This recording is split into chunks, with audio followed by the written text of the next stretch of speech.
প্রত্যেক বাইকারদের একটাই স্বপ্ন, জীবনে অন্তত একবার হলেও নিজের বাইক নিয়ে লাদাখ ঘুরবো, লাদাখ রাইড করব। সব বাইকারদের মতনই আমারও স্বপ্ন হয়েছিল আমি লাদাখ ভ্রমণ করব নিজের বাইক নিয়ে। 2022 থেকে আমি প্ল্যান করছি। যখনই লাদাখ প্ল্যান করি একটার পর একটা সমস্যা তৈরি হয়, সেই সমস্যার জন্য আমার লাদাখ ট্রিপ ক্যান্সেল করতে হয়।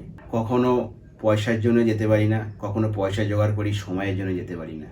2 বছর কেটে গেছে, এটা 2024 চলছে। ফাইনালি আমি লাদাখ যাচ্ছি এবং আমার নিজের বাইক নিয়ে আমি এখান থেকে একাই যাচ্ছি লাদাখ। এই ট্রিপটা হতে চলেছে 1 মাসের ট্রিপ। এই রোড ট্রিপে আমি কি নিয়ে যাচ্ছি, কি ক্যারি করছি সেটা তোমাদের একটু দেখিয়ে দিই।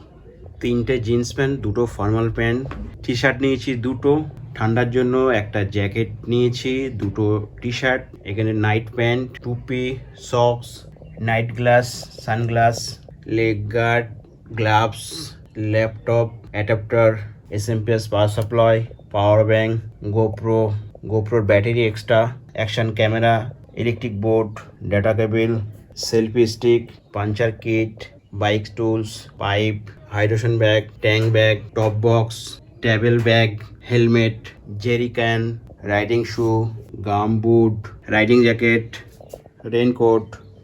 যেহেতু আমরা ক্যাম্পিং করব সেই জন্য কিছু ফুড নিয়েছি, নিজেরা রান্না করে খাওয়ার জন্য অনেক কিছুই নিয়েছি, সেইগুলো তোমাদের একটু দেখাই। শ্যাম্পু, আচার, gas oven, gas can, Maggi, ডিম রাখার ট্রে, খেজুর, পোয়া, চকলেট, রাইস, মশলা, রান্নার জন্য বর্তন, এই এতগুলো জিনিস ক্যারি করতে হবে। ট্রাভেল ব্যাগের মধ্যে কতটা আসবে বুঝতে পারছি না, জিনিসপত্র অনেকটাই হয়ে গেছে। এখনও ট্রেনটা নেয়নি, ট্রেনটা আমরা দিল্লি থেকে কিনবো। টপ বক্স আর ট্রাভেল ব্যাগের মধ্যে এইগুলো পুরোটাই নিতে হবে। বুঝতে পারছি না এতটা জিনিস ভিতরে আসবে কি না। যদি না ধরে কিছু জিনিস শর্ট আউট করবো, এখনই প্যাকিং করা শুরু করে দেবো। যেগুলো ধরবে না ব্যাগের মধ্যে, যেগুলো এক্সট্রা হয়ে যাবে সেগুলো শর্ট করে দেবো, নেব না। আজকেই মোটামুটি বাইকের মধ্যে কমপ্লিট করে ফেলবো বিকালের মধ্যে, যেহেতু কাল ভোর 3টের সময় বেরোচ্ছি। আজকেই পুরো রেডি করে রেখে দেবো। আর এখন যাব পেট্রোল ভরতে। পেট্রোল ভরে আসার পরে তারপরে তোমাদের সঙ্গে কথা বলছি। এখন গাড়িতে পেট্রোল ভরে নিই, কালকে ভোর 3টের সময় বেরাবো। পেট্রোল ভরার পরে গাড়িটা একটু পালিশ করে নেবো গ্যারেজ থেকে। গাড়িটা সার্ভিস করাই আছে, পালিশ করলেই একদম চকচক করবে, কোনো অসুবিধা নেই। এই NH35-এর মধ্যে উঠে গেলাম। এই রাস্তা সোজা চলে যাচ্ছে বনগাঁ, একদম বাংলাদেশ বর্ডার। বেনাপোল চলে যাচ্ছে সোজা রাস্তাটা।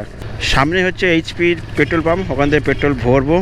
পেট্রোল ভরে পালিশ করবো, বাড়ি চলে আসবে। বাড়ি এসে লাগেজ ফাগেজগুলো গুছিয়ে ফেলবো, গুছিয়ে বাইকে একদম বেঁধে ফেলবো। পেট্রোল ভরা হয়ে গেল, ফুল ট্যাঙ্ক করে নিলাম। আর মেঘ করেছে দেখতে পাচ্ছি, বৃষ্টি হওয়ার কথা কিন্তু বৃষ্টি হচ্ছে না, প্রচণ্ড গরম। জানি না কালকে রাইডে কি হবে। গাড়ি পালিশ করে গাড়িতে পেট্রোল ফুল ট্যাঙ্ক করে নিয়েছি। করে নেওয়ার পরে বাড়িতে এসেছি। বাড়িতে সেইগুলো গোছাচ্ছিলাম, গোছানো অনেকটাই হয়ে গেছে, একটু বাকি আছে এই জায়গা। এইগুলো গোছানোর পরে গাড়িতে লাগেজটা বেঁধে দেবো, পুরো কমপ্লিট করে রেডি করে রাখবো, কারণ কালকে ভোরবেলা বেরোতে হবে। কোন বাইক নিয়ে যাচ্ছি সেটা তো বুঝতেই পেরেছো, আমার রাইডার 125cc বাইকটাই নিয়ে যাচ্ছি। ওই বাইকে 1 লিটার জলের জায়গা করা ছিল, সেটাকে 2 লিটার বানিয়েছি। আমাদের এলাকায় একটা গ্রিলের দোকান আছে, সেখান থেকে একটা জলের জায়গা বানিয়ে নিয়েছি। বানানোর পরে এখন মোটামুটি 2 লিটার জল ঢুকবে। তো বন্ধুরা, এই ভিডিওটা এখানে শেষ করছি। দেখা হবে নেক্সট ভিডিওতে। নেক্সট এপিসোড খুব তাড়াতাড়ি আসবে লাদাখের।